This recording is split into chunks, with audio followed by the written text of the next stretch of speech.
मुख्यमंत्री डॉक्टर मोहन यादव ने शनिवार को प्रदेश के 11 जिलों के 17,500 किसानों के खातों में सिंगल क्लिक के जरिए 20 करोड़ 60 लाख रुपए बाढ़ राहत राशि का हस्तांतरण किया। यह राशि बीते दिनों प्रदेश में अतिवृष्टि के कारण फसलों को हुई क्षति के मुआवजे के रूप में प्रभावित किसानों को दी गई है।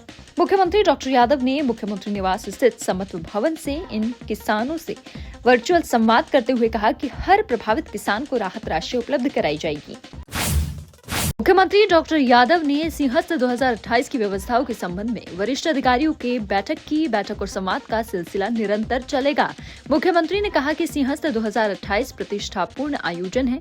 इसके लिए उज्जैन में पिछले 2 सिंहस्थ वर्ष 2004 और 2016 के दौरान पदस्थ रहे वरिष्ठ प्रशासनिक और पुलिस अधिकारियों के अनुभव का लाभ भी लिया जाएगा। प्रयागराज में संपन्न महाकुंभ की व्यवस्थाओं का अध्ययन भी किया गया है। केंद्रीय कृषि मंत्री शिवराज सिंह चौहान शनिवार को पत्रकारों से चर्चा करते हुए कहा कि प्रदेश में खाद का संकट नहीं है, बल्कि वितरण में कुछ परेशानियां आई है, जिन्हें दूर किया जाएगा। उन्होंने जीएसटी में किए गए बदलाव पर कहा कि इससे किसानों को खाद, कृषि उपकरण आदि की खरीद में लाभ मिलेगा। उन्होंने कहा कि किसानी में हम चाहते हैं किसान अन्य काम भी करे, जैसे पशुपालन, बकरी पालन आदि। डेयरी क्षेत्र के दूध और पनीर में कोई जीएसटी नहीं होगा। मक्खन, घी में भी जीएसटी कम हुई है। दूध के डिब्बों पर भी जीएसटी घटाई गई है। राजधानी भोपाल में शनिवार को छोटी बड़ी गणेश प्रतिमाओं का विसर्जन किया गया। इसके साथ ही शहर में विभिन्न चल समारोह भी निकाले गए। शनिवार सुबह 9 बजे से गणेश प्रतिमाओं का विसर्जन प्रेमपुरा घाट, कमलापति घाट, बैरागढ़ और हताई खेड़ा डैम पर किया गया। शाम 7 बजे से मुख्य चल समारोह भारत टॉकीज चौराहे से रवाना होते हुए रानी कमलापति घाट पर पहुंचकर संपन्न हुआ। जुलूस इतवारा, मंगलवारा, गल्ला मंडी, जुमेराती, मोती मस्जिद, कमला पार्क समेत कई मार्गों से गुजरा। गणेश प्रतिमाओं के विसर्जन के लिए प्रेमपुरा घाट, घटलापुरा घाट, शाहपुरा, बैरागढ़, हताईखेड़ा डैम, रानी कमलापति घाट शहर के मुख्य घाट है, जहां सुरक्षा के खास इंतजाम किए गए थे। देर रात प्रतिमाओं का विसर्जन किया गया। राजधानी भोपाल में आज सुबह भदभदा डैम के गेट इस सीजन में पहली बार खोले गए। महापौर मालती राय और निगम अध्यक्ष किशन सूर्यवंशी ने पूजा की।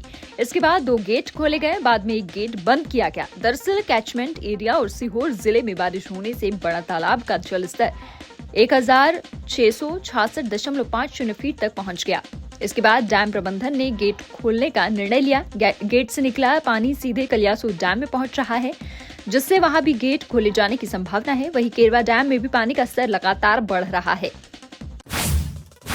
पूर्व गृह मंत्री डॉक्टर नरोत्तम मिश्रा ने कांग्रेस नेता उमंग सिंगार के आदिवासी को लेकर दिए गए बयान की कड़ी निंदा की है। उन्होंने कहा कि यह बयान कांग्रेस की मानसिकता को दर्शाता है। डॉक्टर मिश्रा ने आरोप लगाया कि कांग्रेस में पद उसी व्यक्ति को दिया जाता है जो सनातन धर्म और हिंदुत्व का विरोध करता हो। डॉक्टर मिश्रा ने राहुल गांधी और मणिशंकर अय्यर का उदाहरण देते हुए कहा कि नेता भी अक्सर हिंदू और हिंदुत्व पर सवाल उठाते रहे हैं।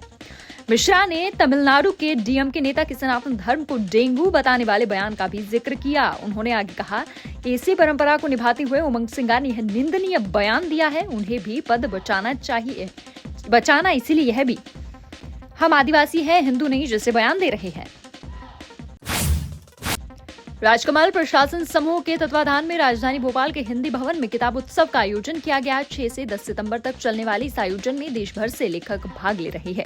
इस दौरान वरिष्ठ लेखक विभिन्न पुस्तकों पर चर्चा करेंगे। इस दौरान ख्यात लेखकों की पुस्तकों की प्रदर्शनी का भी आयोजन किया गया है। राजधानी के गोविंदपुरा थाना क्षेत्र स्थित कार्मल कॉन्वेंट स्कूल में शनिवार सुबह उस समय सनसनी फैल गई जब 6वीं क्लास की छात्रा ने अचानक फर्स्ट फ्लोर से छलांग लगा दी। यह घटना सुबह 7:30 बजे की बताई जा रही है। छात्रा उस समय स्कूल आई थी क्योंकि आज उसका 6वीं क्लास का एग्जाम था। अचानक बच्चों के बीच हुई इस घटना से पूरे स्कूल परिसर में अफरा तफरी मच गई। छलांग लगाने के बाद सिमरन के हाथ और पैर में फ्रैक्चर हो गया। उसे तुरंत अस्पताल ले जाया गया, जहाँ उसका उपचार जारी है। पुलिस छात्रा के कूदने की घटना की जाँच कर रही है।